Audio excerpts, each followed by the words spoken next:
नमस्कार, माउन्टेन समाचारमा स्वागत छ। म खुशबु दास। नमस्कार, म पुष्पा श्री कार्की। सुरुमा मुख्य समाचार।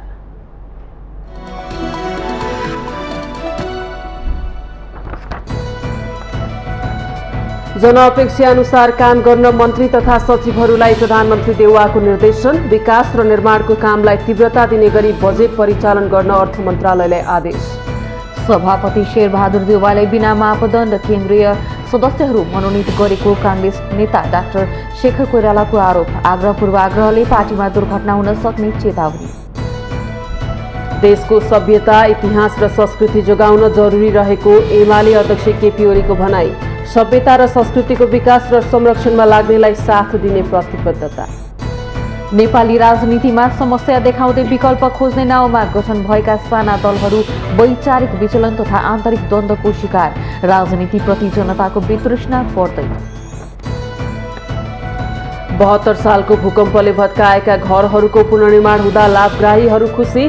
भूकम्पको केन्द्रबिन्दु गोर्खाको बारपाकका स्थानीयहरूले 6 वर्षपछि आफ्नै घरमा बस्न पाए। काजाकिस्तानका राष्ट्रपति कासिम जोमार्ट तोकाएभद्वारा मन्त्री परिषद विघटनको घोषणा। राजधानी अलमाटी र पश्चिमी प्रान्त माङ्गिस्टाउमा सङ्कटकाल लागू। र 29औं त्रिवेणी कप फुटबल प्रतियोगिताको उपाधि बुद्ध युवा क्लबलाई। फाइनलमा बुद्ध युवा क्लबसँग श्री भगवती क्लब 2-0 गोल अन्तरले पराजय।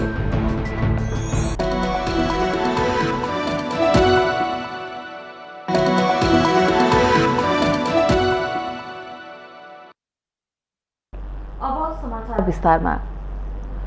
प्रधानमन्त्री शेरबहादुर देउवाले जनताको अपेक्षा अनुसार काम गर्न मन्त्री तथा सचिवहरूलाई निर्देशन दिनुभएको छ। बुधबार सिंहदरबार स्थित प्रधानमन्त्री तथा मन्त्री परिषद कार्यालयमा संयुक्त बैठक बोलाई प्रधानमन्त्री देउवाले मुलुक र जनताले अपेक्षा गरे अनुसार काम गर्न मन्त्री तथा सचिवहरूलाई निर्देशन दिनुभएको हो।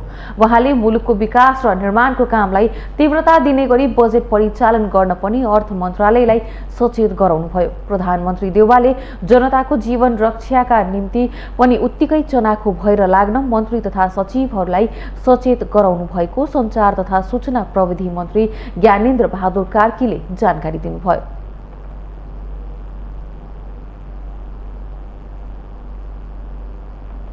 सम्माननीय प्रधानमन्त्रीजीले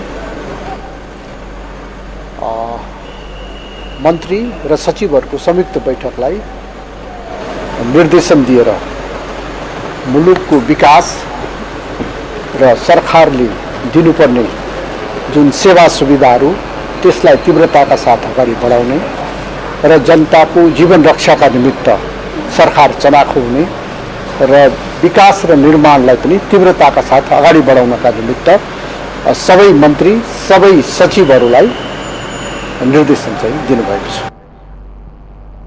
बैठकमा अर्थमन्त्री जनार्दन शर्माले मुलुकको अर्थतन्त्रको अवस्थाबारे प्रधानमन्त्री देउवालाई जानकारी गराउनु भएको थियो।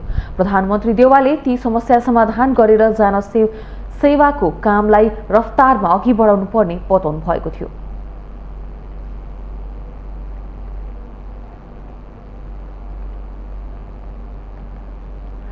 सभापति शेरबहादुर देउवाले एकलौटी ढंगले केन्द्रीय सदस्यहरू मनोनित गरेपछि नेपाली कांग्रेसमा शेखर कोइराला पक्षले तीव्र असन्तुष्टि व्यक्त गरेको छ। महाधिवेशनपछि पहिलो पटक आफू निकटका नेताहरूको भेला गर्दै बुधबार नेता कोइरालाले सभापति देउवाले मापदण्ड विपरीत आफू निकटलाई केन्द्रीय सदस्य किन नियुक्ति गरेको भन्दै प्रश्न मात्रै गर्नु भएन। यसैगरी अघि बढ्ने हो भने निकट भविष्यमै पार्टीभित्र ठूलै दुर्घटना हुन सक्ने चेतावनी समेत दिनुभयो। नेपाली कांग्रेसको 14औं महाधिवेशन सकिएको महिना दिन बित्न नपाउँदै पार्टीभित्र चरम असन्तुष्टि देखिएको छ। नवनिर्वाचित पार्टी सभापति शेरबहादुर देउवाले विधान विपरीत केन्द्रीय सदस्यहरूमा आफू निकटकालाई मात्रै अवसर दिएको आरोप लगाउँदै शेखर पक्षले असन्तुष्टि व्यक्त गरेको छ।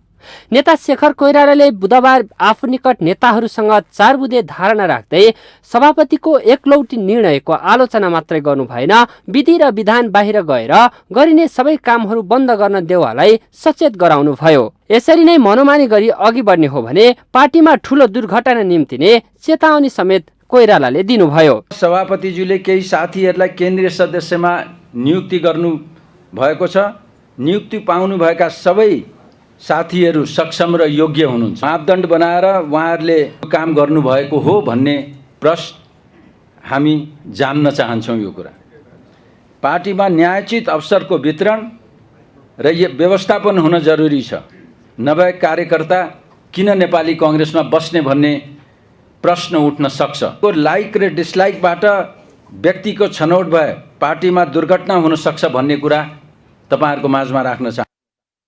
डाक्टर कोइराला पक्षबाट 14औं महाधिवेशन मार्फत उपसभापतिमा विजयी धनराज गुरुङ, महामन्त्री गगन थापा, सहमहामन्त्री द्वय बद्री पाण्डे र जीवन परियार, केन्द्रीय सदस्य सहित झण्डै 200 नेता कार्यकर्तासँग कोइरालाले महाधिवेशनपछि पहिलो पटक छलफल राख्नु भएको हो। देउवाले सभापतिमा पुनः निर्वाचित भए लगतै पक्षपात नगरी पार्टी सञ्चालन गर्ने भने तापनि उहाँको भनाइ र गराइमा फरक परेको कांग्रेस नेता प्रकाश स्नेहीको गुनासो छ। मिनिजाल चन्द्र भण्डारी जस्ता नेताहरू नपर्नु र त्यसको के हो त त्यो कुराको कहीँ कतै फेरि 13औं महाधिवेशनको शैलीबाटै नै उहाँहरू हिँड्न खोज्नु भएको भन्ने कुरा हामीले समयमै सजग गराउनका निम्ति पनि त्यो गर्नुपर्ने संख्या केही बाँकी छ। यसपछिका दिनमा उहाँ कसरी जानुहुन्छ यसलाई उहाँका पनि यो कुरा पनि त बाहिर मिडिया सामाजिक सञ्जाल मार्फत आम पार्टीका शुभेच्छकहरू मात्र त्यो कुरा त उहाँसँग पुगिसक्यो। अब उहाँले यसपछिको कदमहरू मनोनित गर्ने कुराहरूमा कसरी लिएर जानुहुन्छ त्यो कुराले नै धेरै कुराहरू भविष्यको दिनको निर्धारण गर्छ। कांग्रेस विधानको दफा 21ले सभापतिलाई 33 जना केन्द्रीय सदस्य मनोनित गर्ने अधिकार दिएको छ। हालसम्म देउवाले 13 जनालाई मनोनित गरिसक्नु भएको छ भने जसमा निकटतम प्रतिस्पर्धी डाक्टर शेखर कोइरालाको समूहबाट प्रतिस्पर्धा गरी पराजित भएका नेताहरू चाहिँ समेटिएका छैनन्। देउवा पक्षका नेताहरूले भने यसलाई सभापतिले आफ्नो अधिकार प्रयोग गरेको भन्दै बचाउ गरेका छन्। रामचन्द्र पौडेल को निकट हो, पार्टीको नेता हो। प्रकाशमान सिंह पार्टीको नेता हो। विमलेन्द्र निधि विजय गच्छेदार पार्टीकै नेता हो। केही साथीहरू सम्भावना बोकेका अझै धेरै साथीहरू चुनावमा पराजित हुनुभएको छ, नेताहरू पनि हुनुभएको छ। सबैलाई लिएर जाने प्रयास भइरहेको छ र यो र त्यो भन्ने आधारमा अहिले यो मनोनित भयो जस्तो मलाई लाग्दैन। आफूलाई लोकतन्त्रको हिमायती दाबी गर्ने कांग्रेसमा महाधिवेशन भएको महिना दिन पनि बित्न नपाउँदै देखिएको गुट उपगुटको खिचातानीले आगामी दिनमा पार्टी कसरी सञ्चालन होला त भन्ने प्रश्न तेर्सिएको छ। सभापति देउवा एकलौटी रूपमा अघि बढ्दै जाने र कोइराला पक्ष त्यसको चर्को प्रतिवादमा उत्रिएको अहिलेको परिदृश्यले के आगामी दिनमा कांग्रेस एक ढिक्का भएर अघि बढ्न सक्ला त भन्ने गम्भीर प्रश्न उठेको छ। माउन्टेन टेलिभिजन एचडीका लागि बटुक राजगिरीको रिपोर्ट। नेकपा एमालेका अध्यक्ष एवं पूर्व प्रधानमन्त्री केपी शर्मा ओलीले देशको सभ्यता, इतिहास र संस्कृति जोगाउन जरुरी रहेको बताउनु भएको छ। अध्यक्ष ओलीले सभ्यताको सृष्टि हाम्रो भूमि भएको तर्क गर्दै यसलाई जोगाएर अघि बढ्दा मात्रै इतिहासमाथि न्याय हुने बताउनु भएको हो। संस्कृति बचाउ अभियन्ताहरूसँग बुधबार आफ्नै निवास बालकोटमा भएको भेटमा उहाँले हाम्रा पूर्वजहरूसँग अरू कसैको तुलना हुन नसक्ने टिप्पणी गर्नुभयो। अध्यक्ष ओलीले सभ्यताको आगो यहाँ बालिएको तर त्यसमा दाउरो घिउ थप्ने काम नहुँदा निभिएर गएको भन्दै यसको संरक्षणमा लाग्न पनि सबैलाई आह्वान गर्नुभयो। उहाँले सभ्यता र संस्कृतिको विकासमा लाग्नेहरूलाई आफ्नो सदा साथ रहने प्रतिबद्धता समेत व्यक्त गर्नुभयो। अध्यक्ष ओलीले न्युटनको सिद्धान्त हजारौं वर्ष अगाडि हाम्रा पूर्वज भास्कर आचार्यले पत्ता लगाए पनि त्यसको चर्चा गर्न नसकिएको भन्दै अष्टावक्र जस्ता दार्शनिकहरूको चर्चा हुन नसकेको गुनासो गर्नुभयो। हाम्रो ठाउँको आगो चाहिँ दाउरा थप्ने पनि कोही भएन, घिउ थप्ने पनि कोही भएन, केही नगरेपछि निभेर गयो। त्यस कारण हाम्रो ज्ञान चाहिँ पछाडि पर्यो, अरूका ज्ञान चाहिँ अगाडि बढ्यो। अनि इतिहास के भयो भनेदेखि ग्यालिलियोले यसो गरे, उसले यसो गरे, न्युटनले ग्राभिटेसनको थ्योरी पत्ता लगाए, भास्कराचार्यको कुरै छैन, अर्को आर्यभट्टको कुरै छैन, यी विद्वानहरूको त कुरै छैन। फिलोसोफर फर्स्ट फिलोसोफर को थिए भन्दाखेरि सोक्रेटस यानी सुकरात भन्दा हजारौं वर्ष अगाडिका अष्टवक्र जस्ता फिलोसोफरहरू तिनको त कुरै छैन। अध्यक्ष ओलीले हाम्रा पूर्वजहरूले यो भूमिलाई ज्ञान भूमि, तपोभूमि भनेको सही भएको भन्दै हाम्रो संस्कृतिले हामीलाई विषरहित भान्साको उपहार दिएको उल्लेख गर्नुभयो।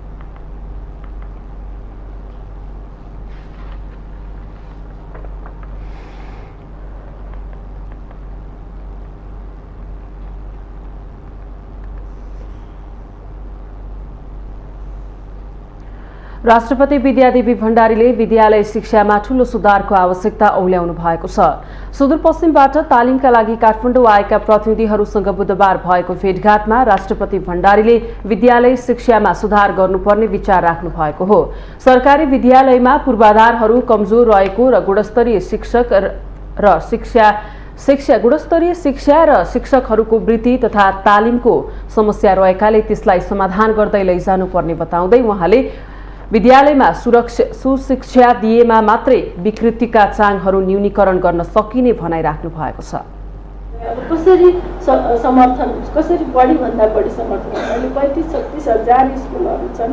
कति त मर्ज गर्नुपर्ने होला, कति चाहिँ त्यसको पूर्वाधारहरू कमजोर छन्, कति चाहिँ अब गुणस्तरको कुनै समस्या छ, शिक्षकहरूको अभाव छ, शिक्षकहरूको वृत्तिको सवालहरू छ, तालिमको सवालहरू छ। अब यी थुप्रै कुराहरूलाई चाहिँ समाधान गर्नुपर्छ। समाजमा विकृति र विसङ्गति हटाउन आफ्नो ठाउँबाट नै परिवर्तन गर्नुपर्ने विचार राख्दै राष्ट्रपति भण्डारीले पश्चिममा छाउपडी समस्याले विभिन्न दुर्घटनाहरू निम्त्याइरहेको भन्दै यसको समाधान गर्न पहिला आफ्नो दिमागको छाउपडी गोठ भत्काउन आवश्यक रहेको बताउनुभयो। आफ्नै ठाउँबाट आफैबाट घरबाट गर्नुपर्छ। जस्तो यो छाउपडीको कुरा, वास्तवमा यो छाउपडी अब त्यो त एउटा वैज्ञानिक प्रणाली हो नि। महिला र पुरुष दुवै भएर नै संसार चल्ने भन्दै राष्ट्रपति भण्डारीले समाजमा महिलाप्रतिका कुसंस्कारलाई हटाएर पुरुषहरूले नै अधिकार दिनुपर्ने बताउनुभयो। उहाँले राष्ट्रपति महिला उत्थान कार्यक्रम महिलाहरूका लागि सफल भइरहेकाले यस्तै अन्य कार्यक्रम ल्याएर समाज विकासमा लाग्नुपर्ने बताउनुभयो।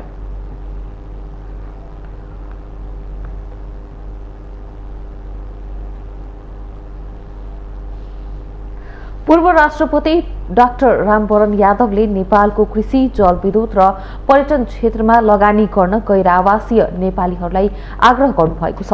पूर्व राष्ट्रपति यादवले नेपालको भू बनावट नै कृषि, जलविद्युत र पर्यटन क्षेत्रको विकासका लागि अनुकूल रहेको उल्लेख गर्दै सोही क्षेत्रमा लगानी गरेर सहज ढंगले प्रतिफल लिन गैर आवासीय नेपालीहरूलाई अनुरोध गर्नुभएको हो।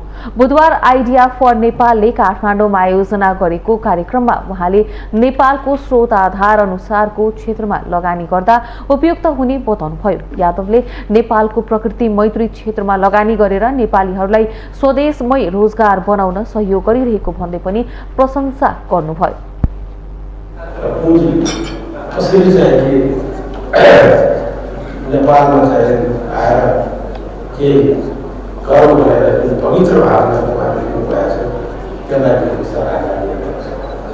सबैले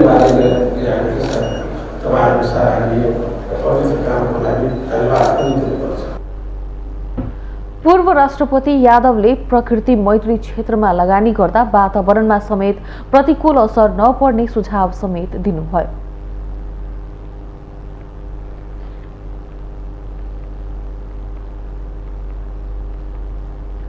सरकारले जनकपुर जयनगर रूटमा चलाउन भारतसँग खरिद गरेको नेपाली ध्वजावाहक रेल त्रिपाल उडाएर राखिएको करिब 15 महिनामा सञ्चालनमा ल्याउने तयारी भएको छ।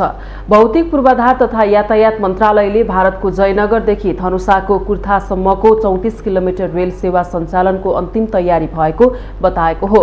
भौतिक पूर्वाधार तथा यातायात मन्त्री रेणुकुमारी यादवले तत्काल रेल सञ्चालनमा ल्याउने गरी सम्पूर्ण तयारी भइसकेको भन्दै प्रधानमन्त्री देउवाको भारत भ्रमणका क्रममा दुई देशका प्रधानमन्त्री बीचको छलफलपछि उद्घाटनको मिति तय हुने जानकारी दिनुभयो।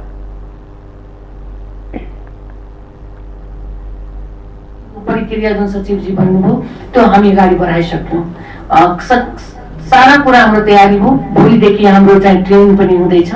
अब दुईटा देशको प्रधानमन्त्री साथ हाम्रो प्रधानमन्त्रीजी इन्डिया गएपछि डेट फिक्स गर्नुहुन्छ कुन दिन यसको उद्घाटन गर्ने अनि कन्टिन्यू एक टाइम कम्तीमा रेल चल्नै पर्छ भनेर त्यो एउटा हो। भौतिक पूर्वाधार तथा यातायात मन्त्रालयका सचिव रविन्द्रनाथ श्रेष्ठले पनि जनकपुर जयनगर रूटमा रेल सञ्चालनको सबै तयारी पूरा भएको जानकारी दिँदै यसका लागि दैनिक ट्र्याक परीक्षण भइरहेको पनि बताउनुभयो। रेलवे चाहिँ सञ्चालन गर्दैछौँ। रेलवे सञ्चालनको सबै तयारीहरू चाहिँ पुरा भएको छ। अहिले पनि डेली हामी रेलवेको चाहिँ ट्र्याकहरू चेकिङ गर्दै त्यो रेल चाहिँ चलाइरहेछौँ, रेललाई टु एन्ड फ्रो चाहिँ चलाइरहेछौँ। यसलाई चाहिँ अब उद्घाटन मितिको हामी प्रतीक्षामा छौँ। फरक प्रसङ्गमा सचिव श्रेष्ठले नदीमा आन्तरिक जलमार्ग विकासका लागि काम भइरहेको भन्दै चालु आर्थिक वर्षभित्रै कर्णाली, कालीगण्डकी, कोशी, नारायणी र त्रिशुली नदीमा जलमार्ग सञ्चालनको टुङ्गो लाग्ने बताउनुभयो।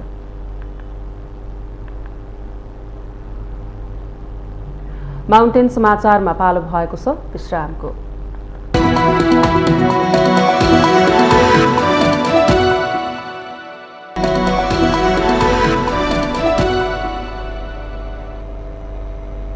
विश्रामपछि स्वागत छ। अब बाँकी समाचार। नेपाली राजनीतिमा समस्या देखाउँदै विकल्प खोज्ने नाउँमा गठन भएका साना दलहरू वैचारिक विचलन तथा आन्तरिक द्वन्द्वको शिकार बन्ने गरेका छन्। स्थापना कालमा जनभावनालाई सम्बोधन गर्ने भन्दै राजनीति सुरु गरे पनि कालान्तरमा नेताहरू त्यसमा अडिग रहन नसकेको तथ्यले राजनीतिप्रति नै जनताको वितृष्णा पैदा भइरहेको छ।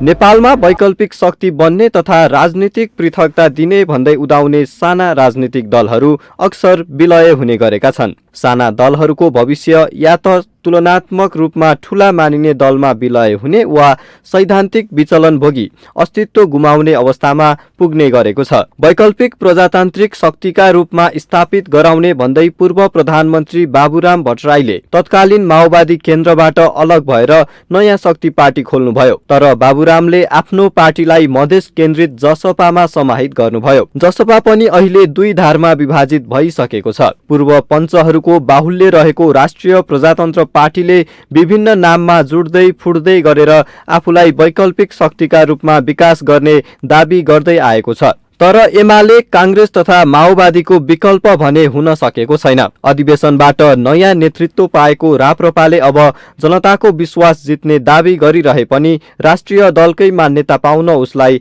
हम्मे हम्मे पर्ने अवस्था छ। त्यसैगरी वैकल्पिक पार्टीका रूपमा आफूलाई प्रचार गर्ने अर्को दल विवेकशील साझाले पटक पटक गुट र फुट भोग्दै अहिले अस्तव्यस्त बनेको अवस्था छ। बौद्धिक वर्गलाई प्रतिनिधित्व गराउने भनी सुरुवात भएको विवेकशील साझा अहिले राजतन्त्र र संघीयता खारेजीको मुद्दा उठाउँदै विवादित बनिरहेको छ। हामी यही समाजमा बसेर राजनीति गर्ने भइसकेपछि समाजको जुन किसिमको चरित्र छ त्यो चरित्र चाहिँ नि तपाईको राजनीतिक दलहरूभित्र पनि धेरै हदसम्म प्रतिबिम्बित भइ नै हाल्छ। तपाईले चाहेर पनि नचाहेर पनि त्यसलाई मलाई लाग्छ अन्य राजनीतिक दलहरूको इतिहास हेर्दाखेरि यस्तो किसिमको उतार चढावलाई चाहिँ राजनीतिक दलमा मेरो विचारमा त्यहाँ मानवीय स्वभावहरू धेरै अवस्थामा हावी भइदिन्छन् र उतार चढावलाई चाहिँ नि मलाई लाग्छ हामीले सामान्य रूपमै लिनुपर्छ। साना दलहरूको वैचारिक विचलन र फुटको श्रृङ्खलाको मुख्य कारण सिद्धान्त र विचारमा अडिग रहन नसक्नु हो। स्थापनामा केही नयाँपन देखाएर जनतालाई विश्वास दिलाउन खोज्ने तर व्यक्तिगत स्वार्थ अंगीकार गर्दै सिद्धान्तलाई बिर्सने राजनीतिले यस्तो अवस्था सिर्जना हुने गरेको विश्लेषण हुन थालेको छ। राजनीतिक विश्लेषक रमेश घिमिरे ठूला दलहरूको सिन्डिकेट रहेको नेपाली राजनीतिमा साना दलहरूको विचार र संगठनले निरन्तरता पाउन नसकेको तर्क गर्नुहुन्छ। मैले जहिले पनि के भन्ने गरेको छु भनेदेखि यो नेपाली राजनीतिमा ठूला दलहरूको राजनीतिक सिन्डिकेट छ। त्यसले गर्दाखेरि पनि साना दलका मान्छेहरू चुनावमा जित्न नसक्नु, उनीहरूको पार्टीहरू फुट्नु यो स्वाभाविक जस्तो देखिएको छ। राजनीतिक दलमा यस्तो समस्या देखिँदा आम जनतामा राजनीति प्रतिको तृष्णा हराउँदै गएको आभास हुन थालेको छ। राजनीतिमा देशभक्ति र नयाँपन दिने सोच बनाएका दलहरू आफैमा फुट्दै जाने र विचारमा अडिग रहन नसक्ने प्रवृत्तिले नेताहरूको राजनीतिक चरित्र नै धुमिल हुँदै गइरहेको छ। नेताहरू व्यक्तिगत स्वार्थमै अल्झिने शैलीले नेपालको राजनीतिक छवि त बिगार्छ नै, आर्थिक विकास र समृद्धि पनि हासिल हुन असम्भव देखिन्छ। माउन्टेन टेलिभिजन एचडी का लागि क्यामेरामा निखिल कपालीका साथमा सुजन चालिसेको रिपोर्ट। नेकपा माओवादी केन्द्रका नेता देव गुरुङले पार्टी र देशकै अभिभावकको रूपमा रहेकाले पार्टीमा पुरानो नेतृत्वलाई नै निरन्तरता दिएको जिकिर गर्नुभएको छ। नेता गुरुङले पार्टी र देशकै अभिभावक भएकाले पार्टी अध्यक्षमा पुष्पकमल दाहाललाई नै पुनः जिम्मेवारी दिएको जिकिर गर्नुभएको हो। उहाँले पार्टीमा अन्य पदाधिकारीहरू को बनाउने भन्ने कुरा अध्यक्ष र पार्टी कमिटी भएकाले सक्षम व्यक्तिहरूलाई चयन गरेर नेतृत्व दिनुपर्ने विचार राख्नुभयो। नेता गुरुङले आउँदो पौष 25 गते बस्ने पार्टी कमिटीको बैठकले पदाधिकारीहरूको बारेमा टुङ्गो लगाउने पनि जानकारी दिनुभयो। उहाँले पदाधिकारी चयनको विषयमा केही गृह कार्य बाँकी रहेकाले सबैको राय परामर्श सुझाव लिएर अगाडि बढ्नुपर्ने बताउनुभयो। कस्तो खालको टिम बनाएर जाँदाखेरि चाहिँ लिडरसिपको टिम बनाएर जाँदाखेरि उपयुक्त हुन्छ भन्ने कुरा चाहिँ उहाँले बनाउने कुरा हो। पार्टी कमिटीमा छलफल गरेर पार्टी कमिटीले निर्णय गर्ने विषय हो र त्यो ढङ्गले अगाडि बढ्ने विषय हो भन्ने लाग्छ। त्यसो भएको हुनाले त्यो रूपले अगाडि बढ्ने क्रममा थोरै गृह कार्यहरू सायद जरुरी पर्यो होला भन्ने लाग्छ। थोरै गृह कार्यहरू गर्ने क्रममा चाहिँ थोरै लेट भइरहेको चाहिँ छ। सबैको राय परामर्शहरू सुझावहरू आदि सबै दिएर अगाडि बढ्नुपर्छ भन्ने क्रममा चाहिँ सायद लेट भएको हुनसक्छ भन्ने लाग्छ। नेता गुरुङले वर्षमान पुन र जनार्दन शर्माको महासचिवमा दावेदारी आइरहेकोले सहमतिमा लैजाने प्रयास भइरहेको बताउँदै सहमति हुन नसके वरिष्ठ नेताहरूबाट सहमतिमा जाने कुरा चलेको महासचिवमा आफ्नो पनि नाम आएको प्रश्न पार्नुभयो। भनिएको छ त्यसो भएको हुनाले केन्द्रीय समितिले नै बनाउने कुरा आउँछ। अब अहिलेसम्म राजनीतिक दस्तावेज भयो, विधान भयो, केन्द्रीय समिति भयो, सबै सर्वसहमतिबाट आइरहेको हुनाले चाहिँ मलाई लाग्छ पदाधिकारी पनि सर्वसहमतिले नै टुङ्गेला भन्ने चाहिँ लाग्छ। तर अब कति सर्वसहमत हुन्छ प्रयास चाहिँ जारी छ। पार्टीको तर्फबाट नेतृत्वको तर्फबाट प्रयास चाहिँ जारी छ। अब अन्तसम्ममा चाहिँ सहमतिमा टुङ्गेला कि भन्ने आशा अपेक्षा चाहिँ छ। अब के हुन्छ त्यो त 25-26 पछि देखिने कुरा हो। नेता गुरुङले पार्टीका पदाधिकारीका लागि निर्वाचन गरिनु नहुने भन्दै पदाधिकारीहरू सहमतिमै चयन गर्न आग्रह गर्नुभयो। उहाँले पदाधिकारीका लागि गरिएको निर्वाचनले क्षणिक समयमा लाभ मिले पनि अन्ततः पार्टी विघटनको स्थितिमा पुग्ने दावी गर्नुभयो।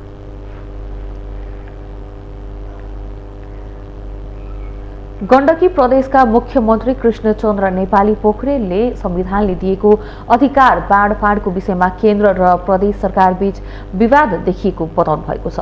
बुधबार गण्डकी प्रदेश प्रशिक्षण प्रतिष्ठान र प्रदेश न्यायाधिवक्ताको कार्यालयले आयोजना गरेको गोष्ठीमा बोल्दै मुख्यमन्त्री पोखरेलले केन्द्र र प्रदेश सरकारले प्रयोग गर्ने अधिकारको सम्बन्धमा विवाद देखिएको बताउनु भएको हो। आवाजहरू जुन आएका छन् त्यो भन्दा पनि हामीले यसलाई परिमार्जित गरेर केन्द्रले पनि महसुस गर्नुपर्छ, प्रदेशले पनि गर्नुपर्छ, स्थानीय तहले पनि गर्नुपर्छ र अगाडि बढ्नुको अर्को विकल्प छैन। यो वास्तविकता हो। त्यो वास्तविकतालाई स्वीकारेर हामीले अगाडि बढ्नुपर्छ जस्तो मलाई लाग्दछ।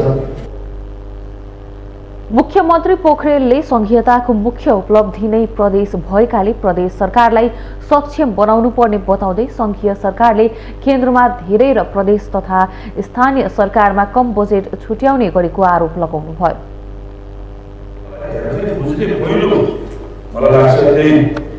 यसलाई हामीले सक्षम बनाएर ल्याएर सक्यो भने र मलाई के लाग्छ भने जे जति साधन स्रोत छ अर्थ पनि बनाउनु हामीले विनियोजन गर्ने जो सानो रकमबाट जसरी जनताको बिचमा हामी जाने कोसिस गरिरहेका छौँ वास्तवमा त्यो अलिकति केन्द्रले अहिलेको व्यवस्था जुन छ 70% बजेट केन्द्रमा 30% बजेट प्रदेश र कार्य तहमा बाँड्ने जुन परिपाटी छ यसैले नै सकिन्छ। केन्द्र सरकार प्रदेश र स्थानीय तहप्रति अनुदार भएको टिप्पणी गर्दै मुख्यमन्त्री पोखरेलले प्रहरी र कर्मचारी केन्द्र सरकारको मातहतमा रहँदा प्रदेशमा काम गर्न कठिन भएको पनि गुनासो गर्नुभयो।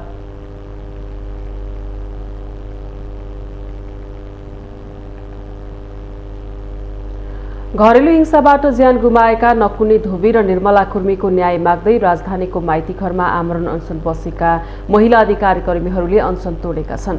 41 दिनदेखि न्यायका लागि अनसन बसेका उनीहरू र सरकारबीच 4 बुँदे सहमति भएसँगै अनसन तोडिएको हो। तर 4 बुँदेको कार्यान्वयनमा सरकारले उदासीनता देखाए भने अझै सशक्त रूपमा उत्रने उनीहरूको अडान छ। घरेलु हिंसाबाट ज्यान गुमाएका बाँकेकी नकुन्नी धोबी र निर्मला कुर्मीको न्यायका माइती घरमा विरोध तथा अनसनमा बसेका महिला अधिकार कर्मी तथा पीड़ितका आफन्तहरू यति बेला उत्साहित भएका छन्। बाँकेबाट आएर विगत 5 हप्तादेखि माइतीघर मण्डलामा निरन्तर रूपमा न्याय माग्दै आएका उनीहरूमा सरकारले आफ्नो माग सम्बोधन गर्ने प्रतिबद्धता व्यक्त गरेपछि आशासँगै खुशी पलाएको हो। साथै सरकारसँग भएको 4 बुँदे सहमतिसँगै उनीहरूको अनसन समेत तोडिएको हो।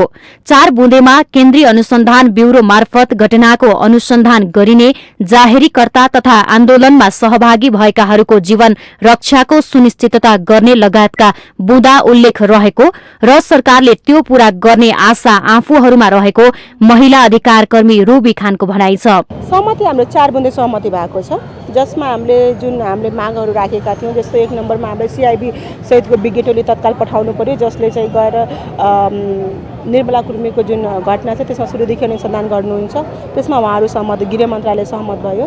अर्को जो छानबिन समितिले जुन प्रतिवेदन बुझाएको थियो त्यो प्रतिवेदन चाहिँ तत्काल कार्यान्वयन हुनुपर्यो, त्यसमा पनि उहाँहरू सहमत हुनुहुन्छ।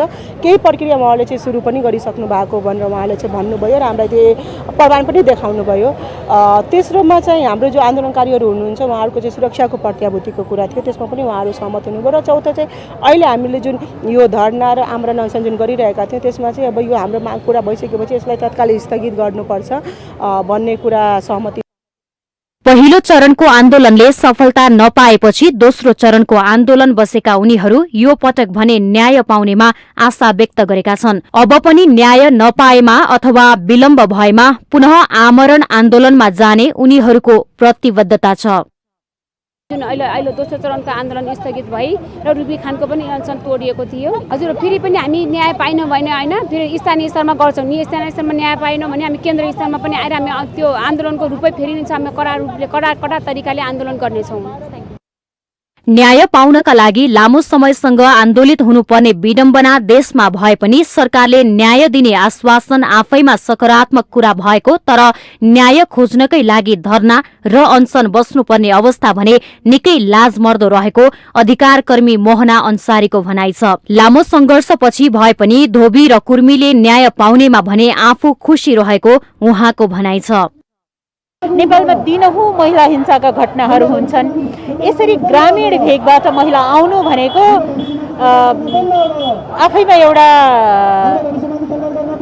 उत्साहजनक कुरा हो, किनभने महिलाहरू, नेपालका महिलाहरू जसरी मारिने, हत्या हुने क्रम निरन्तर जारी छ।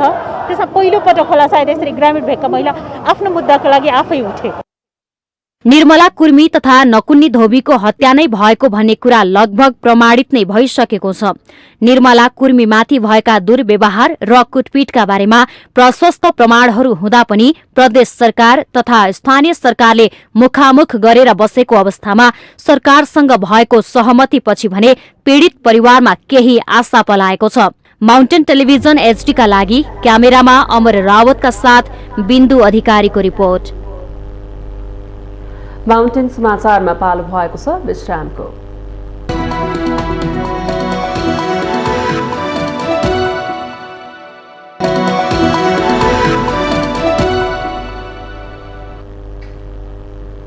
विश्रामपछि स्वागत छ। अब बाँकी समाचार। 2072 सालको भूकम्पले भत्काएका घरहरूको पुनर्निर्माण हुँदा लाभग्राहीहरू खुसी भएका छन्। आवास पुनर्निर्माण सम्पन्न भएपछि भूकम्पको केन्द्रबिन्दु रहेको गोर्खाको बारपाकका स्थानीयहरूले 6 वर्षपछि आफ्नै घरमा बस्न पाएका छन्। जग्गाहीनहरूले पनि घर बनाउनका लागि जग्गा र बस्नका लागि उचित घर पाउँदा खुसी व्यक्त गरेका छन्। भारत सरकार र संयुक्त राष्ट्रसंघ विकास कार्यक्रम UNDP को सहयोगमा गोर्खा र नुवाकोटमा झण्डै 50,000 निजी आवास पुनर्निर्माण सम्पन्न भएको छ। यसले पीड़ितहरूमा खुशी त ल्याएको छ नै, अझै अब भूकम्पले भत्किएका सांस्कृतिक सम्पदाको पुनर्निर्माण हुन सके गोर्खाको मुहार फेरिने थियो कि भन्ने स्थानीयको आशा पनि छ। भूकम्पको पैसा अरूलाई धनी धनीलाई 3 लाख दिए, हामीलाई 5 लाख दिए अरे 2 लाखले घडेरी किन्यो, चारामा किन्यो, अनि 3 लाखले भरौँ 3 लाखले पेड पुग्दैन। अब यो बर्खा लागेपछि चाहिँ एकदमै डर छ। अब सबै पैसा हुनेहरू त जम्मै टारतिर झरिसक्नु भएको, सबैले जग्गा किनिसक्नु भएको छ। अनि अब म त एक्लो महिला। गोर्खा नगरपालिका 13 नम्बर वडाध्यक्ष हरिबहादुर खनालले निजी आवास पुनर्निर्माणको अधिकांश काम सकिएको र केही विद्यालय तथा सांस्कृतिक सम्पदाहरू बनाउन बाँकी रहेको बताउँदै सरकारले भूकम्पले भत्किएका घर बनाउन 3 लाख रुपैयाँ दिए पनि त्यो पर्याप्त नहुँदा कतिपय घरहरू अहिलेसम्म पनि बन्न नसकेको गुनासो गर्नुभयो। कामहरू भएका छन्। अब त्यो यही निर्माण सम्बन्धीका कामहरू, अब जस्तो विद्यालयहरू भए होइन, विद्यालय अधिकांश विद्यालयहरू तपाईँको धेरै बनिसकेका छन्। अब अलि बन्न बाँकी चाहिँ हाम्रो यो धार्मिक संरचनाहरू मठ मन्दिरहरू चाहिँ बन्न बाँकी छन्। आवास पुनर्निर्माणका क्रममा स्थानीयहरूलाई रोजगारी सृजना भएको र काम सिक्ने अवसर पाएकाले आर्थिक स्थितिमा सुधार भएको बताउँछन्। UNDPले आफ्नै विज्ञ इन्जिनियरहरूबाट गाउँ गाउँमा पुगेर भूकम्प प्रतिरोधी घर बनाउन सिकाएको र त्यो सिपले नै आफ्नो र परिवारको आर्थिक स्तर बढ्दै गएको बताउँछन्। हामी आफै लागि परेर अब हाम्रो काम भनेको त सजीकरण मात्रै थियो, त्यो नभइकन म आफै कसिएर एउटा घरमा 3 दिन 4 दिनहरू म आफै काम गरेर पनि उहाँहरूको घर आजसम्म हामीले धेरै घर नै करिब गोर्खा नगरपालिका 8 देखि 14 सम्म लगभग एक 2टा घरहरू बाँकी छ। अरू घर हामीले सम्पन्न गरेरै भारत सरकारलाई डाटा बुझायौँ। भूकम्पको तालिम दिन भाइहरू आउनु भएको थियो, 2 जना भाइ 3 जना भाइ अनि 2टा बहिनी आउनु भएको थियो। अनि त्यो बहिनीहरूले र भाइले अनि तालिम सिकाइदिनु भयो। अनि त्यही तालिम अनुसारकै अनि घर बनाउँदै। नेपाल स्थित भारतीय दूतावास उपप्रमुख खम्पा नामग्यालले भूकम्पबाट भत्किएका आवास गृह बनाउनमा सहकार्य गर्न पाएकोमा खुशी व्यक्त गर्दै विकासका क्षेत्रमा पनि सहयोग गर्ने प्रतिबद्धता व्यक्त गर्नुभयो। त्यस्तै UNDPका नेपाल उपप्रतिनिधि बोनार्डो काक्कोले भूकम्पले भत्काएका गोर्खा र नुवाकोटका निजी घर पुनर्निर्माणमा साझेदारी गर्न पाएकोमा खुशी व्यक्त गर्नुभयो। नगदे बाली उखु उधारो बालीमा परिणत भएपछि रौतहटका किसानहरू उखु खेतीबाट पलायन हुँदै गएका छन्। उखु किसानप्रति सरकारले व्यवस्था र उद्योगीले भुक्तानी नदिन वर्षौं झुलाउने कारणले मर्कामा परेको र लगानी समेत उठाउने अवस्था नभएपछि पलायन हुन थालेका हुन्। रौतहटको गरुडा नगरपालिकामा रहेको श्रीराम सुगर मिल्स बन्द भएपछि रौतहटका उखु किसानहरू सक्खर बनाउने उद्योगलाई उखु दिन बाध्य छन्। विकल्प नभएपछि यसो गर्नु बाध्यता भएको किसानहरूको भनाइ छ। सरकारले यो सिजनका लागि उखुको मूल्य तोक्न ढिलाइ गर्दा बाध्य भएर पुरानै मूल्यमा उखु बेच्न थालेको किसानहरू बताउँछन्, किनकि समयमै उखु नकाटे बारीमै सुकेर जाला भन्ने चिन्ता उनीहरूलाई छ। जिल्लाभर झण्डै 8,000 उखु किसान छन्। समस्या ये बाके कि काठा में हम 40-50 कुंटल उखु उपजा सकिले, मगर खाद न मिले के सरकार से उपलब्ध न होते हमी के न मिले जा उमें खाद दवाई हमी से न दिया बाके उमें ताल से टाइम पर पानी तो टाइम से मिला जा मगर उमें के दवाई न दिया हो। अब रेट ऐसा सरकार कितना दी पूरा डिक्लेयर हमने के तो न मालूम बा, मगर अभी हमने के 20 कुंटल के काठा हमने के गिरलक है। तो कहले तो चीनी मिल कॉलेज 80 कुंटल के काठा हो 50 कुंटल के काठा हो, मगर उतना न गिरल उखु कर गल पूरा। ऐसे चीनी मिल में जाए कहली तो न ओकरा कोनो संभावना दिलक कि हाँ जे छलफल न कुछ कर।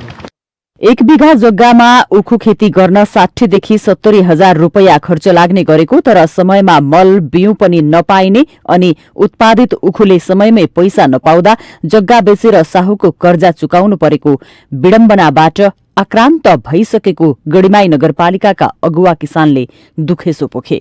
के चलते हमी के एमइन में लाके दे छी सरकार रेट दे उसे हमी के मिली पैसा से अभी तो खराब हो खेत में तो हटाओ के पहले खेत में से तो वही से हमी के मिल में लाके दे छी कि हमी के पैसा निकल जाई आ खेत में बर्बाद न हो। मिल से बहुत हमी किसान के सुविधा बा, मल खाद उनके बिया और मशीन फिर नया लगा खेत में काट के अपन उनके लिया के दे देवे के मिल में तो बहुत साधन मिल से हम के सुगर मिल से आफूहरूलाई सस्तोमा उखु बिक्री गर्न बाध्य पार्ने गरी सरकारले अन्तिम घड़ीमा मात्रै मूल्य तोक्ने गरेको आरोप किसानहरूको छ। वैद्यनाथ चिनी मिलका अध्यक्ष बैजू शाह भने सरकारले तय गर्ने मूल्य अनुसार नै किसानलाई भुक्तानी दिने दावी गर्छन्। उखु पनि सुक्ने बेला भएर अनि हामीले कमसेकम 15 गतेदेखि उखु लिन सुरु गरेको हो हैन, किसानको उखु नोक्सान नहोस् भनेर। अब रेटको विषयमा नेपाल सरकारले रेटहरूको तोक्छ त्यति नै हामीले दिने हो। अहिले हामीले चाहिँ पेमेन्ट गरेका छैनौँ, रेट पनि हामीले नेट पुँजीमा चाहिँ हामीले रेट पनि तोकेका छैनौँ। जे नेपाल सरकारबाट हजुरको रेट तोकिन्छ त्यही हिसाबले नै हामीले पेमेन्ट गर्ने हो। अध्यक्ष शाहले किसानको 1 पैसा पनि बक्यौता राख्ने नगरेको अनि विगतमा भुक्तानीको झमेला खेपेकाले यसपटक किसानलाई 15 दिनमै भुक्तानीको व्यवस्था मिलाएको दावी गरेका छन्। बढ्दो महँगी, मल अभाव भनेको बेला मजदूर नपाउने लगायत समस्याको मार खेपिरहेका किसान दुखजिलो गरी उत्पादन गरेर बेचेको उखुको भुक्तानी समयमै नपाउनाले र लागत अनुसारको मूल्य नपाउनाले निराश छन्। उखुको मूल्य तय गर्ने कृषि मन्त्रालयको प्रस्ताव वाणिज्य मन्त्रालय पुगेपछि उसले सदर वा अर्को निर्णय गरी मन्त्री परिषद बैठकमा पेश भएपछि मात्र सरकारले मूल्य निर्धारण गर्छ। तर अहिलेसम्म त्यसको सुरसार छैन। माउन्टेन टेलिभिजन एसटीका लागि रौतहटबाट राकेश कुमार यादवको रिपोर्ट। रूपन्देहीको गैरहवा गाउँपालिकाले जाडो लक्षित न्यानो कपडा वितरण गरेको छ।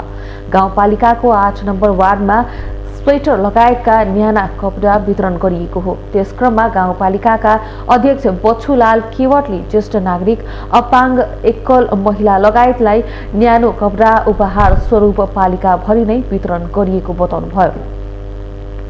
अब यो आज हामी वडा नम्बर 8 को वडा कार्यालयमा छौँ। हामी आज ज्येष्ठ नागरिक अनि चाहिँ अपाङ्ग भएका व्यक्तिहरूलाई र एकल महिला विधवाहरूलाई चाहिँ सम्मान कार्यक्रम आज राखिएको छ। त्यो सम्मान कार्यक्रम एउटा सानो न्यानो कपडा चाहिँ वितरण गर्दैछौँ, स्वेटर। यो वितरण गरेर चाहिँ हामी कमसेकम आफ्ना ज्येष्ठ नागरिकहरूसित, आमा बुवाहरूसित एउटा चाहिँ उपहार दिएर हामी आशीर्वाद चाहिँ लिने चाहिँ कार्यक्रमहरू यस्तै हरेक वडामा चाहिँ हामी राखेका छौँ। नमस्ते बाल बचाऊ संस्थाको सौजन्यमा गाउँपालिकाले वितरण गरेको न्यानो कपडा पाएपछि लाभग्राहीले खुसी व्यक्त गरेका थिए। राम यादव, मेरो उमेर 78 वर्ष पुग्यो। अनि आज यहाँ के को लागि आउनुभएको? म यहाँ सम्मान पत्र सम्मानमा सामान पाउनको लागि, स्वेटर पाउनको लागि आएको छु। सम्मानको लागि? अनि आज सम्मान हुँदा के पाउनु भयो त तपाईले? स्वेटर पाउँछु। स्वेटर पाउनु भयो। स्वेटर पाउँदा कस्तो लागिरहेको छ? अति राम्रो लागेको छ। यहाँ पाडाको सम्मेलनमा सबैसित भेटघाट भयो, एकदम राम्रो लाग्यो। त्यो शीतकाल महिनामा यस्तो स्वेटर पाएपछि सबैले खुसी भयो। 8 नम्बर वडाका ज्येष्ठ नागरिक, एकल महिला लगायत 453 जनालाई न्यानो कपडा वितरण गरिएको वडा अध्यक्ष भुवन बहादुर राणा मगरले जानकारी दिनुभयो। त्यस क्रममा 70 वर्ष काटेका 53 जनालाई ज्येष्ठ नागरिक परिचय पत्र पनि वितरण गरिएको छ।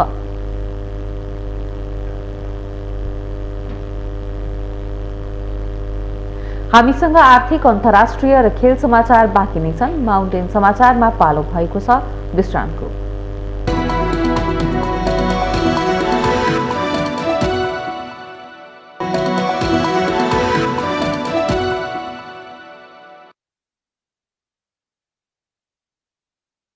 पालो आर्थिक समाचारको।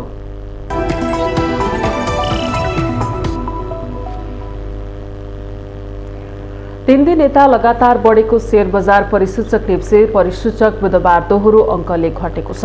नेप्से परिसूचक बुधबार 30.77 अङ्कले घटेर 2649.20 बिन्दुमा ओरिएको हो। आइतबार 60, सोमबार 32 र मंगलबार 63 अङ्कले बढेको नेप्सेमा बुधबार ब्रेक लागेको हो। बुधबार 236 कम्पनीका 95,60,429 किता शेयर किनबेच हुँदा कारोबार रकम 4 अर्ब 62 करोड 15 लाख रुपैयाँको रहेको छ। बुधबार शेयर बजारका 13 उपसमूह मध्ये जलविद्युत र फाइनान्स बाहेक अन्य सबै उपसमूह रातामै भएका छन्। सबैभन्दा धेरै होटल तथा पर्यटन उपसमूहको परिसूचक 2 2.21%ले घटेको छ।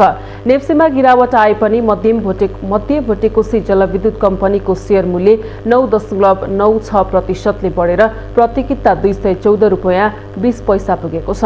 यता विजय लघु वित्तीय संस्थाको शेयर मूल्य भने 4.55%ले घटेको छ। कारोबार रकमका आधारमा शिवम सिमेन्ट 18 करोड 72 लाख रुपैयाँ बराबरको कारोबार गर्दै शीर्ष स्थानमा रहेको छ।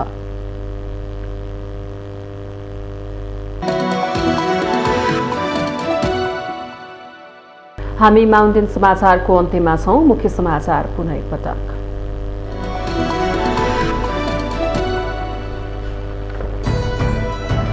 जनअपेक्षा अनुसार काम गर्न मन्त्री तथा सचिवहरूलाई प्रधानमन्त्री देउवाको निर्देशन। विकास र निर्माणको कामलाई तीव्रता दिने गरी बजेट परिचालन गर्न अर्थ मन्त्रालयलाई आदेश। सभापति शेरबहादुर देउवाले बिना मापदण्ड केन्द्रीय सदस्यहरू मनोनित गरेको कांग्रेस नेता डाक्टर शेखर कोइरालाको आरोप। आग्रह पूर्वाग्रहले पार्टीमा दुर्घटना हुन सक्ने चेतावनी। देशको सभ्यता, इतिहास र संस्कृति जोगाउन जरुरी रहेको एमाले अध्यक्ष केपी ओलीको भनाई। सभ्यता र संस्कृतिको विकास र संरक्षणमा लाग्नेलाई साथ दिने प्रतिबद्धता। नेपाली राजनीतिमा समस्या देखाउँदै विकल्प खोज्ने नाउँमा गठन भएका साना दलहरू वैचारिक विचलन तथा आन्तरिक द्वन्द्वको शिकार। राजनीतिप्रति जनताको वितृष्णा बढ्दै। 72 सालको भूकम्पले भत्काएका घरहरूको पुनर्निर्माण हुँदा लाभदायीहरू खुसी। भूकम्पको केन्द्रबिन्दु गोर्खाको बारपाका स्थानीयहरूले 6 वर्षपछि आफ्नै घरमा बस्न पाए। कजाकिस्तानका राष्ट्रपति कासिम जोमार्ट तोकाएभद्वारा मन्त्री परिषद विघटनको घोषणा। राजधानी अलमाटी र पश्चिमी प्रान्त माङदिस्टाउमा सङ्कटकाल लागू। र 29औं त्रिवेणी कप फुटबल प्रतियोगिताको उपाधि बुद्ध युवा क्लबलाई। फाइनलमा बुद्ध युवा क्लबसँग श्री भगवती क्लब 2-0 गोल अन्तरले पराजय।